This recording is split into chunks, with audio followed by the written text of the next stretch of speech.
Muito bom dia, meus amados irmãos e irmãs. A graça de nosso Senhor Jesus Cristo seja convosco. O meu amor seja com todos vós em Cristo Jesus. Amém. Então respondeu Jó ao Senhor e disse: Bem sei eu que tudo podes, e nenhum dos teus pensamentos pode ser impedido. Esse eu sei acompanhou a vida de Jó, do início ao fim. Palavras afirmativas. Nunca encontramos Jó supondo nada, nem durante aquele período de bonança, nem durante aquele período negro, páginas negras da vida, e mesmo depois que tudo lhe foi restituído em dobro, não importava as situações, as circunstâncias, ele dizia: bem sei, eu sei, bem sei que tudo podes. Nunca eu acho, nunca eu penso, mas eu sei que tudo podes. Se queres, podes. Como aquele leproso disse para Jesus: se queres, podes tornar-me limpo. E nenhum dos teus pensamentos pode ser impedido. Deus continue nos abençoando com estas escrituras. Queremos, neste culto de hoje, enviar um abraço, um Deus abençoe especial para a irmã Francisca Vieira, de Montevideo, Uruguai. É o seu culto doméstico diário, né? Ela comunicou conosco e está agradecida, está feliz por este culto todos os dias aí, em sua casa, em seu trabalho aí em Montevideo, Uruguai. A irmã Solange Figueira, Deus te abençoe, irmã Solange, com toda a sua família.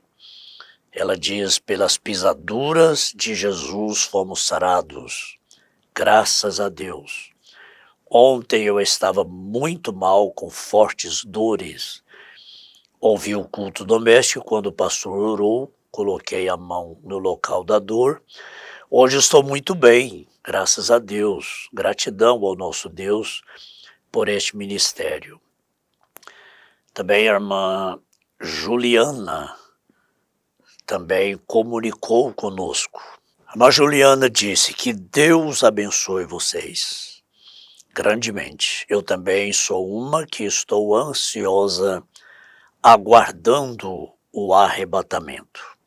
Que Deus tenha misericórdia de nós nesses dias estreitos que vêm e nos dê estrutura física e emocional para continuarmos de pé até lá. Amém. Se puder passar para o pastor Mauro, ela comunicou, né, comunicou com o pastor Cleudson, e estamos agora retornando.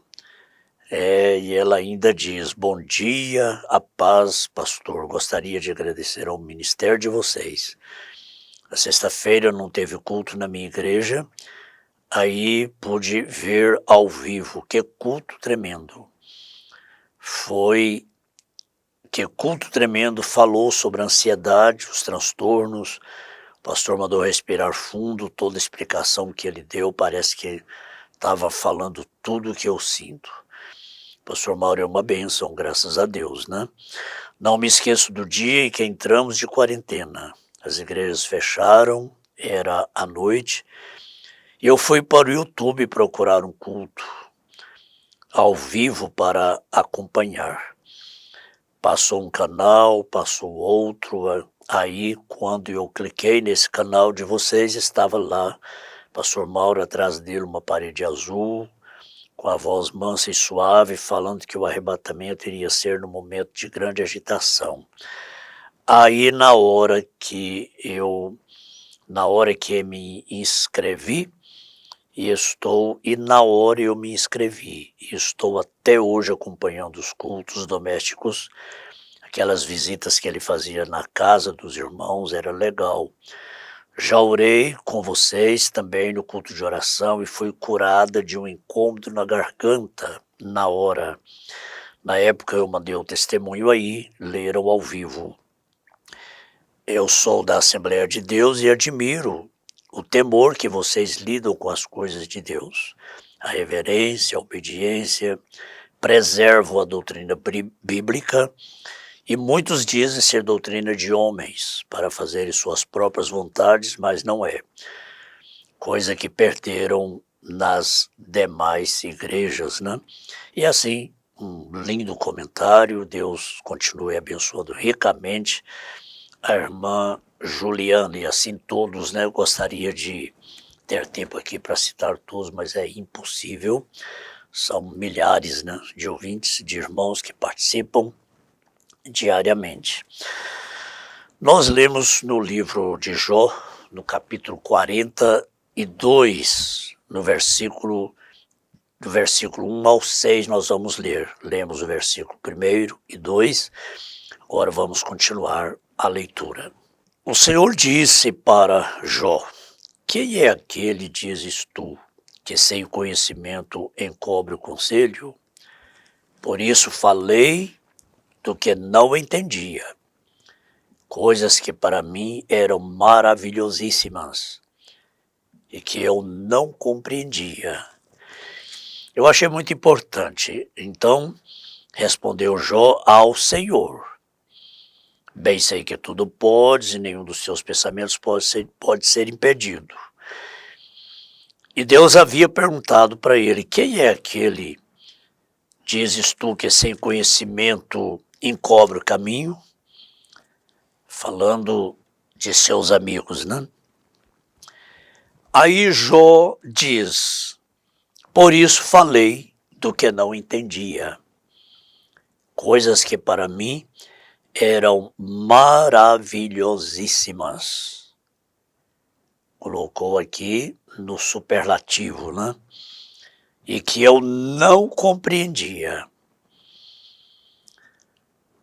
Mesmo nas horas negras da vida de Jó, ele disse coisas que para mim eram maravilhosíssimas. Não importava a fase da vida. Na bonança, na tempestade, na alegria, na tristeza, na saúde, na dor. Ele diz coisas que para mim eram maravilhosíssimas. Ele não está se referindo ao que ele ganhou em dobro, ao que ele recebeu em dobro no sentido material, natural. Então, escuta-me, pois, e eu falarei, e te perguntarei, e tu ensina-me. Com o ouvir dos meus ouvidos ouvi, mas agora te veem os meus olhos. Deus falando com Jó. Por isso me abomino e me arrependo no pó e na cinza. O profeta do Senhor, na mensagem de redenção pelo poder, diz: e certa mulher me escreveu uma carta e disse: eu estava pregando Jó sobre o monte de cinzas. Ela disse: irmão Brano, o senhor deixou Jó no monte de cinzas o suficiente, não acha? Faz cerca de 6 semanas que ele está aí. Disse: ora, o senhor nunca vai tirá-lo do monte de cinzas? Que coisa, né? Que espírito ruim. Enquanto centenas, milhares de pessoas estavam sendo abençoadas, já há cerca de 6 semanas, creio que todos os cultos, o profeta do Senhor pregando sobre Jó nas cinzas. Ou como nós temos sido abençoados aqui também, né? Com esse Jó nas cinzas. O quanto temos aprendido com Jó nas cinzas. Uma das maiores coisas que vimos com muita clareza é que quando ele citou essas palavras que jamais serão esquecidas enquanto Jesus não vier, e elas vão para a eternidade também. Quando ele disse, eu sei que meu Redentor vive, estou repetindo, mas é muito bom repetir isso. Não foi depois que ele recebeu tudo em dobro. Não foi. Ele nem mencionou isso. A Bíblia menciona que Deus deu para ele tudo em dobro, mas ele mesmo não menciona. Então, quando ele expressou essas palavras, ele se levantou das cinzas, quem sabe sacudindo as cinzas, a carne caindo do corpo, mau cheiro, furúnculos, sangue, coçando ali, né? Aquelas feridas. Foi ali que ele levantou e se colocou sobre a base da redenção, e aí de seus lábios saíram essas palavras, eu sei que o meu Redentor vive. Até então, ele não sabia, Deus não havia falado com ele, que ele ia passar por aquela prova, e depois ele ia receber tudo em dobro. Se Deus tivesse falado com ele, Deus teria tirado a vitória dele. Deus não falou com ele. Só que Deus não o deixou. Deus foi fortalecendo, ainda que assim pareça, né? Que Deus nos abandona, na verdade ele nunca nos abandona. Ele nunca nos abandonou. Então, eu disse, o profeta do Senhor respondeu, eu disse, quando o Espírito Santo se der por satisfeito, fazendo as palavras virem daí, eu creio que terei que parar de dizê-las. Mas enquanto ele continuou fazendo-me falar sobre ele no monte de cinzas, bem, eu fiquei só com isso, e as almas continuando sendo salvas.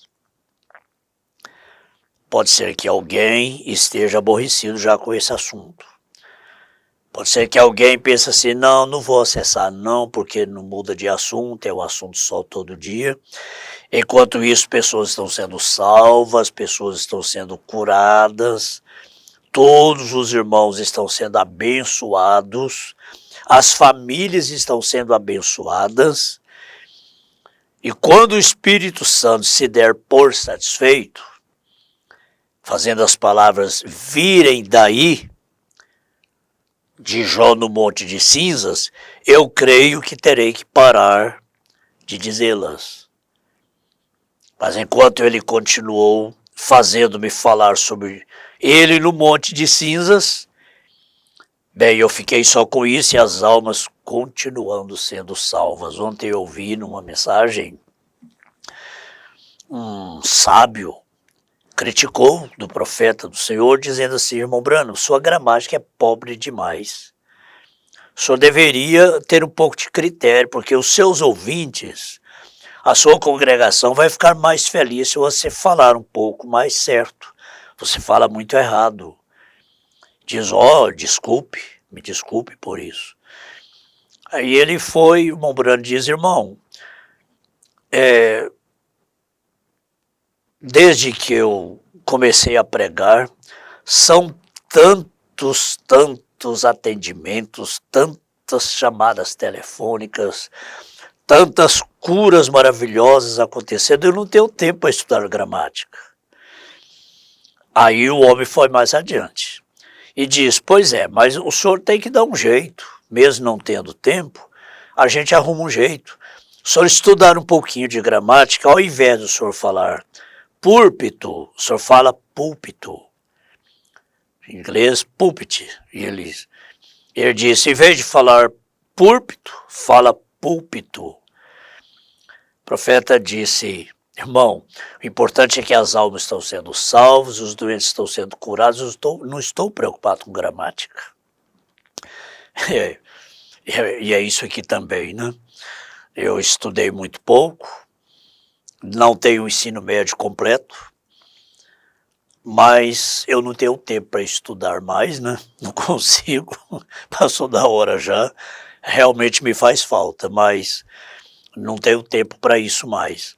Tem muitas almas para ainda ser salvas, tem muitos doentes ainda para ser curados através desta pregação, da oração, através deste ministério. Tem muitas pessoas sendo abençoadas. Então, como evangelista, como o evangelista que chegou na cidade, ele pregou uma noite, ele pregou sobre arrependimento. Na noite seguinte, ele pregou sobre arrependimento. Na outra noite, ele pregou sobre arrependimento.